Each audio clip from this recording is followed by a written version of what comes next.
예, 안녕하세요. 차트가 그려지는 원리가 있죠, 매번. 그래서 그려지는 원리 위주로 설명을 드려요. 그렇게 해서 보시는 분들께서 도움이 될 수 있도록, 차트 실력이 늘 수 있도록 듣고 싶은 코쇼 차트의 코쇼입니다. 지난번 방송은 8일 정도 지났는데 그때 이후로 딱히 뭐 관점 변화가 없습니다. 지난번 방송에서 제가 이렇게 말씀을 드렸어요. 이게 지난번 영상의 내용인데 제가 항상 따로 복수 관점을 말씀을 드리는데 일단 관점 하나만 말씀을 드렸죠. 그때 연기금에 의해서 상승 호재가 있기 때문에 이 호재는 언젠간 고갈이 날 것이다. 근데 이런 형태를 따르고 있기 때문에 여기까지 이 상승 공간에 여력이 있다라고 말씀을 드렸고, 그 다음 그림으로 얘는 이런 그림을 그리고 있기 때문에 125K 여기까지 올라올 것 같고, 여기서 파동이 종결돼서 조정이 올 것 같다. 이게 116.7대 촬영한 거네요. 그러고 나서 이 되돌림 조정은 뭐 236이나 381까지 올 가능성이 크다라고 말씀을 드리고 방송을 껐어요. 이쯤이죠. 이쯤에서 방송을 하고 올라가서 124.5, 125 근처 다 와서 이제 조정이 오는. 그러니까 결국에는 맞았어요. 그 아까 지난 방송이 여기서부터 올라온 만큼 또 떨어진 만큼 파동이 끝났으니까 자기 조정이 오니까 맞았어요. 그렇게 했고, 이때 당연히 그런 방송을 했어야 되잖아요. 125를 봤으니까. 근데 제가 컴퓨터가 블루 스크린 나오면서 뻗었어요. 그래서 아무것도 못했다. 그러면 흐름을 한번 다시 짚어볼게요. 오늘 방송을 다시 킨 이유가 있겠죠. 여기 엄청 중요한 자리라서 오늘 방송을 해야 돼서 켰고요. 자, 큰 흐름에서 한번 볼게요. 날봉이에요. 15K부터니까 여기서 1, 2, 3, 4 원래 여긴데 여기로 보니까 4, 5파동 올라갔고, 여기서 5-1, 2 밀고 가는 연장 파동이 나오고 있는 중 같다라고 생각을 해요. 그러니까 이걸 더 가까이 가서 볼게요. 지난번 방송에서 말씀드렸던 이런 경로의 형태는 이게 뭐냐면, 이게 용어는 딱히 모르셔도 되는데 엔딩 다이고날이라는 패턴이고, 끝에 가서 올라가다가 1, 2, 4, 5 조그맣게 만들면서 상승 쐐기를 만들고 파동이 끝나면서 조정이 오는 이런 형태를 말해요. 그런 파동이 나오는 것 같다라고 해서 이렇게 수치를 말씀을 드렸던 거고, 오늘은 딱 하나만 보시면 돼요. 이 라인에 대한 설명을 드리는 거예요. 74K부터 올라온 거에 대한 1, 2, 3, 4, 5가 될 수 있죠. 그러면 여기를 이탈을 하게 되면서 조정이 오게 되고, 왜 이 상승에 대한 조정이니까 이런 게 하나가 있고, 이 라인이 왜 중요한지 지금 말씀을 드리는 거예요. 그리고 두 번째로는 고점이 여기서 맞았죠. 이거는 뭐냐면, 원래는 방금 그린 대로 이렇게 갈 거라면 여기까지는 어느 정도 와야 돼요. 3매도란 것 때문에 더 닿으면 안 되는 거지만 어쨌든 조금 더 올라왔었어야 되겠죠. 그런데 여기서 종가 마감을 했다는 거는 이 그림일 수도 있는 거예요. 여기 5파 시작점이거든요. 사실은 여기인데 많이들 여기서 보죠. 이 자리 최저점이니까. 이렇게 되면 하나, 둘, 셋, 넷, 5개 이런 형태의 그림을 따르게 돼요. 그러니까 아까와 마찬가지로 어떻게 보더라도 여기서는 이탈이 나와야 된다라는 그림이 되는 거예요. 그러니까 지금 아까 첫 번째, 두 번째 같은 얘기인 거예요. 여기 이탈하는 그림. 그리고 또 하나, 세 번째는 이런 그림이 있어요. 아까도 얘기했지만 이런 하나, 둘, 셋, 넷, 5개가 이어질 때 얘가 여기서부터 시작된 걸 수도 있잖아요. 여기서부터 시작했다면 하나, 둘, 셋, 넷, 5개가 될 수 있는 거예요. 그러니까 고점 살짝 넘길 수밖에 없고 끝에까지 안 갈 거니까, 이 정도에 잘릴 거니까 얘는 그래도 하나 더 살릴 수 있다. 그러나 기대값이 크지 않고 이렇게 돼도 여기서부터의 파동이 종결이기 때문에 얘는 떨어질 것이다 라는 말씀을 드려요. 그렇기 때문에 그 경계죠. 둘 다 죽으러 가는 그림이 맞고, 얘는 하나 더 쳐주고 죽냐 아니면 그냥 떨어지느냐, 그 차이다. 그 차이를 주는 것이 현재 이 74K부터 올라온 추세선이다. 지금 보시면 정확히 얘부터 시작해서 타고 지키고 있는 거예요, 계속. 그래서 지금 반등이 나오고 있는 거예요. 버티는 거죠, 위에서. 이게 이런 무빙들이 흔해요. 예를 들면 이런 자리에서도 채널을 탔고, 이런 자리에서도 채널을 타요. 그 근처에서 많이 익숙하신 데를 찾아드려서 말씀을 드리는 거예요.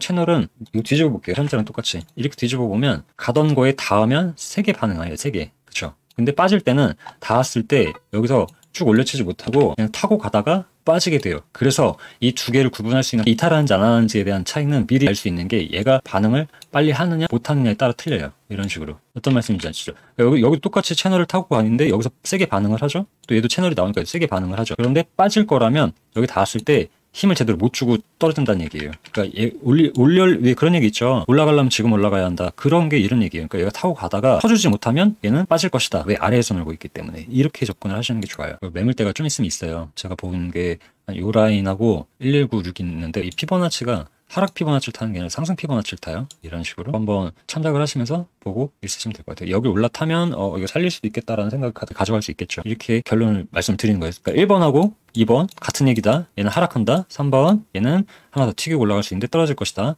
라는 얘기를 하는 거고, 그거는 이 올라가는 형태 세게 올라가는지 아닌지를 보시면 힌트가 나올 것이다 라고 말씀을 드려요. 이번에 다음 주, 내일부터 오는 주에 잭슨홀 미팅이 있죠. 그때 금리에 대한 얘기를 많이 할 건데, 어느 정도 지금 이런 상승이 9월 달에 금리 인하에 대한 선반영이 들어가 있는 부분이 분명히 있어요. 미리 반응하기 때문에 인하할 것이라고. 예측치가 워낙 높기 때문에 잭슨홀 때나 연준 회의록이나 할 때 어떻게 말하느냐가 되게 중요할 수 있어서 이렇게 타고 가면서 간을 볼 수도 있긴 해요. 근데 그렇게 외부 요소를 다 따지면 힘들죠. 저는 9월 금리 인하 여부와 점도표에다가 모멘텀을 좀 두고 있거든요. 이게 분명하게 향후 두세 달 이상은 시장을 끌고 갈 모멘텀이 나올 것 같아요. 이렇게 보고 있어요.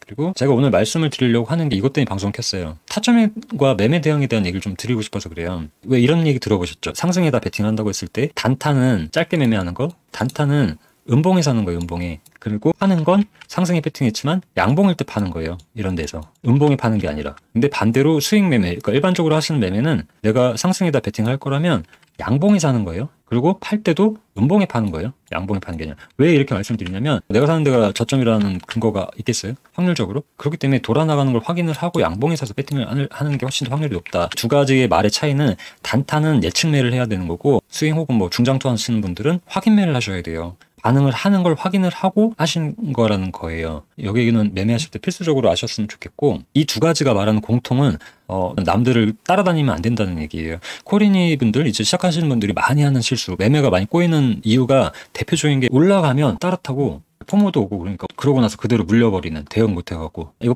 뻔한 얘기죠. 그냥 이건 당연히 누구나 하는 얘기죠. 만약에 이렇게 보고 들어갔어요? 그러면 얘에 대한 기대치가 있는 곳에서 털고 나와야 되는데 이게 어디가 타겟인지 모르니까 계속 갖고 가다가 그대로 물려버리는 이런 형태로 이렇게 가져가는 게 대부분의 코리니의 형태예요. 그러니까 이게 남보다 늦게 들어가고 올라가면 쫓아타고 내려가면 쳐서 숏치고 이러면 되게 안 좋은 거예요. 일단 이렇게 크게 움직였던 것들은 같은 방향으로 중간에 타버리면 손익비가 엄청 안 좋아져요. 당연하죠. 손절가가 길어지기 때문에 당연히 안 좋아지죠. 정리할게요. 올라가는 거를 타는 거는 어느 정도 되면 바로 나와야 된다는 얘기예요. 끝까지 가겠다라는 생각을 하고 있으면 물려서 물량을 내가 떠안게 되는 형태가 되는 거예요. 그걸 말씀을 드리기 위해서 하는 거예요. 이거를 중간에 쫓아타는 거 진짜 위험하다. 올라간 만큼 올라가면 올라갈수록 내가 리스크를 더 계속 떠안게 되는 거다라는 걸 분명히 아셔야 될 것 같아요. 이런 매매 대응이나 타점이나 이런 거에 대해서는 자, 오늘 다 말씀을 드릴 수 없지만 오늘 단적으로 말씀을 드릴 거는 떨어지면 기술적 반등이라는 게 있어요. 이게 데드캣 바운스라고 하죠. 튕김이 있어요. 이런 튀김들이 보통 대부분 382 정도까지는 돌린다고 보거든요. 하도 많이 그래서 대충 비율이 맞아요. 근데 내가 하방을 볼 것이다. 그러면 이런 데서 타는 게 아니라 뭐 기대값이 더 좋았겠지만 내려가는 중에 타는 게 아니라 반등하고 나서 돌아갈 때 타는 거라는 얘기예요. 기술적 반등이기 때문에 이 말씀을 드리는 거예요. 이 기본적인 매매 형태인데 이렇게 보고 들어가는 매매들을 하게 되면 손익비가 엄청 좋아져요. 만약 예를 들어서 여기서 기술적 반등을 보고 혹은 매물대랑 겹치는 자리 뭐 이런 데서 뭐 이렇게 엠파동 1대1이라든지 겹치는 데를 보고 내가 숏을 탔을 때 여기는 바로 잘라낼 수 있죠. 넘어가면. 난 이걸 보고 들어갔기 때문에 내가 보았던 이 자리 들어갔던 자리를 넘어버리면 바로 자르면 돼요. 손익비가 엄청 좋죠. 거기도 선으로 들어가는 거니까. 흔히 말하는 손익비가 계산하는 게 이런 데서 들어가서 자체 막 손익비 계산하면서 여기 손절가가 얼마고 입절가가 얼마고 해서 비교를 해갖고 하잖아요. 이게 이렇게 매매만 안 된다는 거예요. 이미 갖춰지지 않은 상태라는 거라서 타점을 좀 더 섬세할 필요가 있고 우리는 차트를 공부를 하는 이유가 타점을 보기 위함이다라는 걸 분명히 아셔야 될 것 같아요. 여기까지 하면 무슨 말인지 좀 모르실 수도 있겠죠. 그럼 제가 좀 더 쉽게 말씀드릴게요. 어제 같은 경우에 이게 제가 체크했던 매물대들이에요. 보시면은 기존에 있던 거 계속 쓰는 건데 제가 텔레그램에 말씀드려요. 단기적으로 곧 저항대다. 이 그림에서 여기 올라오고 있을 단자 그 여기에요.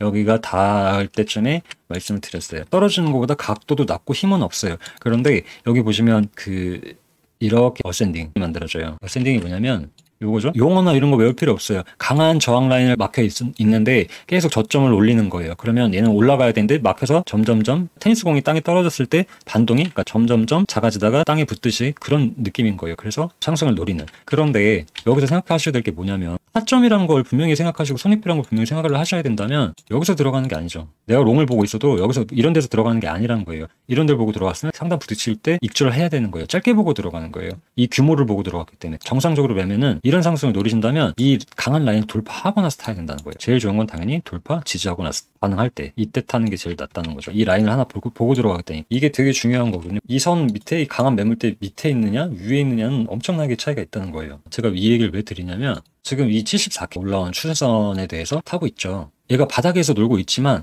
그럼에도 이 채널 안에 있기 때문에 여기서 또 올라갈 수 있잖아요. 튀기고 날 수 있잖아요. 그렇기 때문에 같은 라인이지만 밑에 빠지고 나서 쳐야 된다는 거예요. 이 추세선을. 이게 엄청나게 중요하고 가장 리스크를 관리할 수 있는 좋은 방법이 돼요. 쉽게 말하면 강한 지지 라인, 저항 라인인데 여기가 1층이고 2층이다. 그러니까 2층에서는 어딜 가도 안에서 노는 거고 1층에서는 아무리 올라가도 안에서 노는 거예요. 확률적으로. 그렇게 생각을 하시면 돼요. 추세선도 이 지지 저항을 옆으로 놨다라고 생각하시면 똑같은 거예요. 그러니까 아무리 밑에 있어도 올라갈 확률이 있기 때문에 숏배팅은 엄청나게 불리하다는 걸 아셔야 돼요. 아주 근사하지만 얘가 떨어져서 리테스트 할 때 이럴 때는 완전히 다르죠.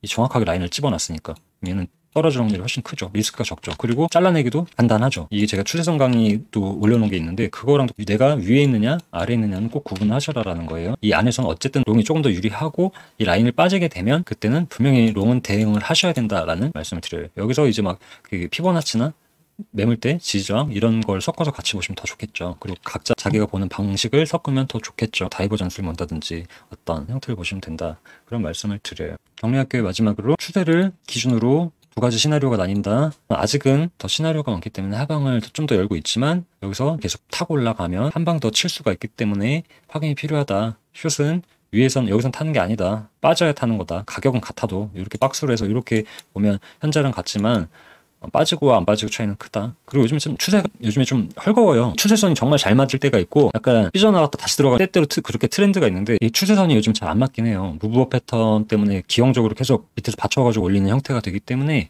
추세선도 트렌드가 있어서 때때마다 잘 맞을 때가 있고 안 맞을 때가 있어요. 근데 얘는 그래도 근사치는 줘요. 이게 무슨 말이냐면 지금 밑에서부터 계속 올라오니까 롱롱롱만 계속 했어도 계속 먹여주는 장이었어요. 조정은 옆으로 밀고 위로 올라가니까 당연히 롱만 했어도 됐다. 그런데 기준이 있어야 돼요. 멀리 갈 것도 없이 앞에서만 보셔도 여기 74K부터 올라온 파동, 요 상승파도 얘 이 추세선을 빠지게 되면 그때부터 롱롱롱 외칠 수는 없는 거예요. 이런 걸 기준으로 둬야 내가 크게 당하는 일이 없어요. 왜? 한 번은 불반등에도 한 번은 돌아 나가게 돼 있어요. 이걸 가이드 줄 수 있는 게 이 추세선인 거예요. 이게 추세선. 아시죠? 그렇게 생각을 하시면 기준으로 잡기에는 추세선이 최고다. 이렇게 되는 거예요. 그리고 이 아까도 타점 분명히 말씀드린 이유는 이 같은 박스권 같은 가격이지만 이 위에 있을 때와 아래에 있을 때는 롱숏을 태웠을 때 리스크가 훨씬 다르다라는 거. 이렇게 접근하시면 되면 어느 정도 차트에 대한 구분을 할 수 있고 감이 좀 생길 수 있는 부분에 대해서 제가 오늘 말씀을 드렸어요. 밑에 카톡방이랑 텔레방이랑 달아놨으니까 공부하고 싶으시면 오시면 돼요. 조금 긴데 다음에 더 짧게 말하는 걸로 하고 그러면 또 다른 주요 자리 때 영상 올릴게요. 시청해주셔서 감사합니다. 도움이 되시면 구독과 좋아요 한 번씩 눌러주시면 감사하겠습니다. 또 뵐게요.